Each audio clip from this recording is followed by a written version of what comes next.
America में एक बार फिर भीषण गोलीबारी की खबर आई। इसमें 22 बेगुनाह लोगों की मौत हो गई। अंतर्राष्ट्रीय मीडिया संगठनों के इनपुट्स के मुताबिक ये घटना जो है वो अमेरिका के पूर्वोत्तरी राज्य मेन के ल्यूस्टन शहर की है। 25 अक्टूबर की शाम एक व्यक्ति ने शहर के 2 अलग अलग इलाकों में अंधाधुंध फायरिंग की। हालांकि अभी तक आरोपी फरार है, मगर ल्यूस्टन पुलिस ने तस्वीरों के आधार पर रॉबर्ट आर कार्ड नाम के एक व्यक्ति की पहचान की है। शहर में बड़े पैमाने पर तलाशी अभियान भी चल रहा है। इस घटना के बाद अमेरिका में और देश दुनिया में फिर से एक बहस ताजा हो गई है। अमेरिका का गन कल्चर, सीधा अनुवाद करें तो बंदूक की संस्कृति। संस्कृति शब्द इसलिए क्योंकि बंदूक समाज और देश की राजनीतिक बहसों में बहुत गहराइयों से जुड़ी हुई है। दरअसल अमेरिकी संविधान का दूसरा संशोधन नागरिकों को हथियार रखने के अधिकार की गारंटी देता है। तो हथियार खरीदने के लिए करना क्या होता है?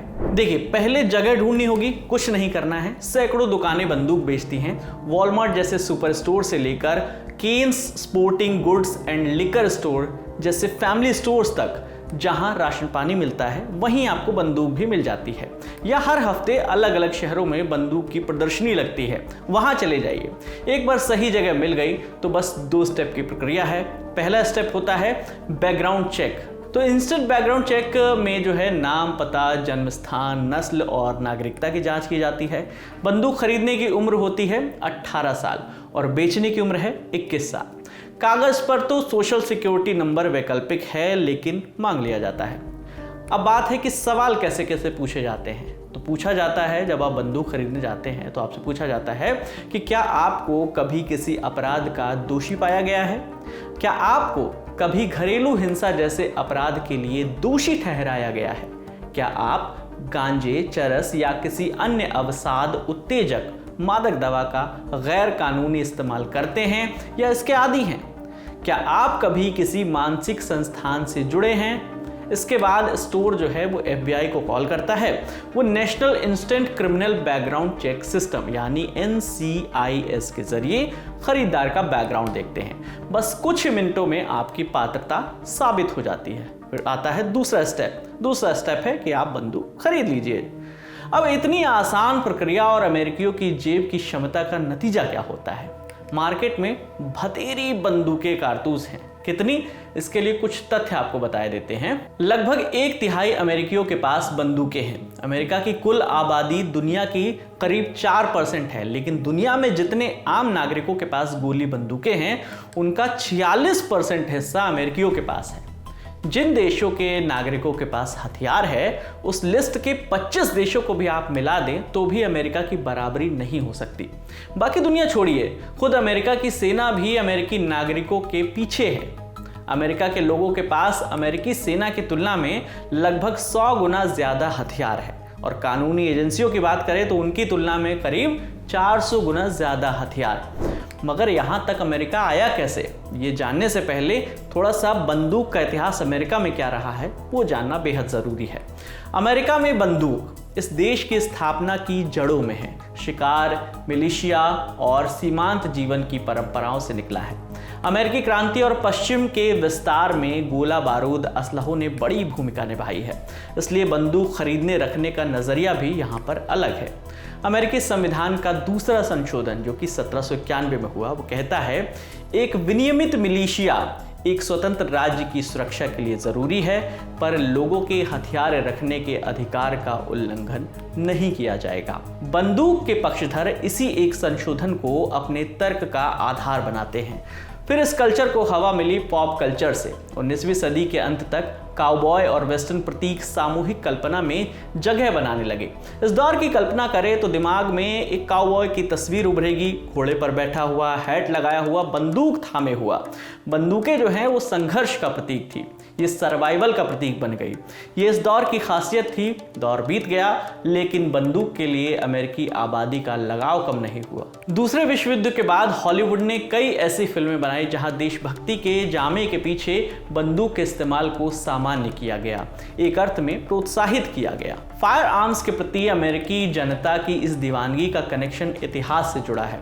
मुमकिन है कि इसलिए इसे नियंत्रित करने की गंभीर कोशिशें कभी हुई ही नहीं, बल्कि लोगों की इस मानसिकता को बाजार ने अपनी ताकत बना लिया, खूब कैश किया। हालांकि आधुनिक अमेरिका की सब सत्ताओं को गन कल्चर की वजह से खामियाजे और आलोचनाओं का सामना करना पड़ा है। जॉन एफ कैनेडी की हत्या के बाद से लाइसेंस लेने में कुछ सख्ती हुई, आने वाले सालों में भारी टैक्स लगाया गया, अवैध खरीद बिक्री पर कानून कड़े किए गए, उन हथियारों के बनने, बिकने और रखने पर बैन लगा जो बुलेट प्रूफ जैकेट को भी चीर देते हों। साल 2008 में डिस्ट्रिक्ट ऑफ कोलंबिया बनाम हिलर केस में अमेरिका के सुप्रीम कोर्ट ने पहली बार दूसरे संशोधन की व्याख्या की। कहा कि हथियार रख कौन सकता है। अदालत ने 5-4 के ऐतिहासिक बहुमत से दूसरे संशोधन को बरकरार रखा और हैंडगन पर अलग अलग राज्यों के प्रतिबंध को असंवैधानिक बता दिया। अब बात आती है पक्ष और विपक्ष की। बंदूक से आप बोतल फोड़ सकते हैं, शादियों में चला सकते हैं, शौकिया शिकार भी कर सकते हैं। ये सब हो ना हो, हत्याएं तो यकीनन की ही जा सकती हैं। कई लोग बंदूक को हिफाजत, जुल्म के खिलाफ सुरक्षा और व्यक्तिगत स्वतंत्रता के प्रतीक के तौर पर देखते हैं। कुछ के लिए बंदूकें इकट्ठा करना और चलाना एक मनोरंजन है। इसके साथ ही शिकार तो एक लोकप्रिय शगल है ही, लेकिन दूसरी तरफ डकैती जैसे गैर कानूनी कामों के लिए भी बंदूकों का जमकर इस्तेमाल होता है। मास शूटिंग की घटनाएं भी अब आम हो गई हैं, हजारों लोगों की जान जाती है। अमेरिका में जितने लोग आतंकवादी घटनाओं में मरते हैं उससे कहीं ज़्यादा इस गन कल्चर के कारण मारे जाते हैं। छिटपुट घटनाएं होती हैं तो ज़्यादा चर्चा नहीं होती है, बड़ी होती है तो कुछ दिन चर्चा होती है और फिर सब कुछ पहले की तरह चलने लगता है। जब भी ऐसी घटनाएं होती हैं तो 2 धड़े सामने आते हैं, यानी 2 तर्क सामने आते हैं, क्योंकि बंदूक के इजाद से बहुत पहले से एक तर्क है। पहला ये कि इस तरह की हिंसा को ख़त्म करने के लिए गन कंट्रोल कानूनों को सख्त करना चाहिए, और दूसरा ये कि अच्छे और बुरे लोग हर जगह होते हैं। आप चाहें कितने भी सख्त कानून बना लें, बुरे लोग बुरा काम करने के तरीके खोज ही लेंगे, मगर उनकी वजह से अच्छे लोगों के अधिकारों का हनन नहीं होना चाहिए। तो अब बंदूक को लेकर तर्क क्या दिए जाते हैं? अमेरिकी संविधान का दूसरा संशोधन अमेरिकी जनता इस अधिकार को व्यक्तिगत स्वतंत्रता के संरक्षण और अपनी और अपनों की रक्षा के लिए मौलिक मानते हैं। दूसरा पॉइंट है आत्मरक्षा। पैरोकारों का तर्क है कि लोगों को खतरे और घुसपैठियों से अपनी और अपनी संपत्ति की रक्षा करने का अधिकार है। खेल और मनोरंजन के लिए भी बंदूकों का इस्तेमाल किया जाता है। इसमें अलग अलग मनोरंजक एक्टिविटी के लिए इसका इस्तेमाल होता है, मसलन शिकार, खेल, शूटिंग वगैरह। ये एक्टिविटीज़ अमेरिकी समाज में रची बसी हैं। जबकि कुछ लोगों का ये भी मानना है कि एक सशस्त्र नागरिक वर्ग जो है वो सरकार के अत्याचार के खिलाफ खड़ा हो सकता है। अगर सरकार सत्ता का गलत इस्तेमाल करती है तो ये जो आबादी है, सशस्त्र आबादी है, उनकी मुखालफत कर सकती है। अब आते हैं वितर्क पर। बंदूक को लेकर वितर्क क्या है? सार्वजनिक सुरक्षा। विरोधियों का तर्क है कि इतनी आसानी से बंदूकें मिलती हैं, इसी वजह से हिंसा, दुर्घटनाएं और आत्महत्याएं बढ़ रही हैं। बंदूक से मरने वालों में अमेरिका का नंबर विकसित देशों में जो है सबसे आगे है, यानी अव्वल है। गोलीबारी। बड़े पैमाने पर गोलीबारी देश के लिए चिंताजनक मसला है। आलोचकों का तर्क है कि दुर्भावनापूर्ण इरादे वालों के लिए भी हथियार उतने ही आसानी से मयस्सर हैं। तीसरा पॉइंट आता है दुर्घटनाएं। घरों में बंदूक रहती है तो आकस्मिक गोलीबारी की आशंका बढ़ जाती है, खासतौर पर बच्चों वाले घरों में। तर्क है कि हथियारों पर सख्त नियम होंगे तो इन त्रासदियों को रोकने में जो है मदद मिलेगी।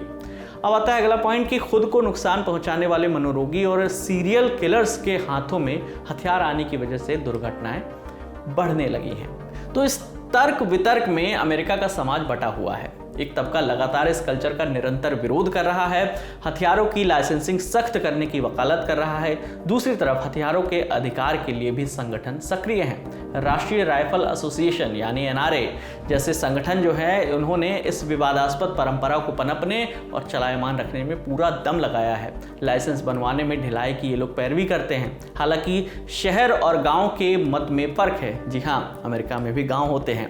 गांव में शिकार और आत्मरक्षा के लिए बंदूक होना आम बात है। शहर में अपराध ज्यादा है तो हथियारों पर नियंत्रण ज्यादा है।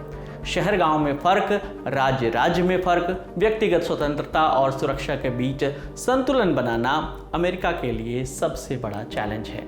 लोहे के चने चबाने जैसा काम है। एक तो इसे लेकर आम राय कायम नहीं होती, फिर जब जनता सहयोग करती है तो प्रशासन पैर पीछे खींच लेता है। कर मार्केट इतना मजबूत है कि इसके आगे कोई भी विरोध नहीं चलता है। ओबामा ने गन कंट्रोल की बहस शुरू करने और इसे लेकर आम राय कायम करने की कोशिश की थी, मगर उन्हें कामयाबी नहीं मिली। रिपब्लिकन्स तो जो है गन कंट्रोल के सख्त खिलाफ है। अव्वल तो उन्हें लगता ही नहीं है कि कोई बड़ी दिक्कत है ये जो है गन कल्चर। बाकी नेशनल राइफल एसोसिएशन के घोषित उम्मीदवार डोनाल्ड ट्रंप जो हैं व्हाइट हाउस में बैठे ही थे, वो आपको पता ही है। बाइडेन हल्के हाथ से डील कर रहे हैं। बयान देते हैं तो पहले डिस्क्लेमर लगा देते हैं, कहते हैं प्रशासन आपसे आपकी बंदूकें नहीं छीनना चाहता, फिर धीरे से कहते हैं लेकिन। पॉलिटिकल साइंस पढ़ने वालों की सोहबत मिलती है तो वो बताते हैं मोनोपोली ऑफ वायलेंस का कॉन्सेप्ट, हिंदी में कहें तो हिंसा का एकाधिकार। और ये एकाधिकार किस एक को मिला है? राज्य को, सरकार को। समाज में अराजकता ना आए, जंगल राज ना आए, इसलिए तय हुआ कि राज्य में बल का प्रयोग केवल राज्य कर सकता है, बाकी कोई हिंसा करे तो गैर कानूनी होगा। विवाद की स्थिति में जनता राज्य के पास जाएगी, उसकी निजात जो है वो न्याय की प्रक्रिया से निकाली जाएगी। सब बंदूक रखने लगे तो किसको मुजरिम समझे, कोई किसको दोष लगाए। इस गंभीर और जटिल विषय को बेहद आसान और खूबसूरत तरीके से लिखा था हमारे साथी सोमशेखर ने। मैं जो इसको प्रेजेंट कर रहा हूँ आपके सामने, मेरा नाम है विकास वर्मा। देखते रहिए द लल्लन टॉप। शुक्रिया।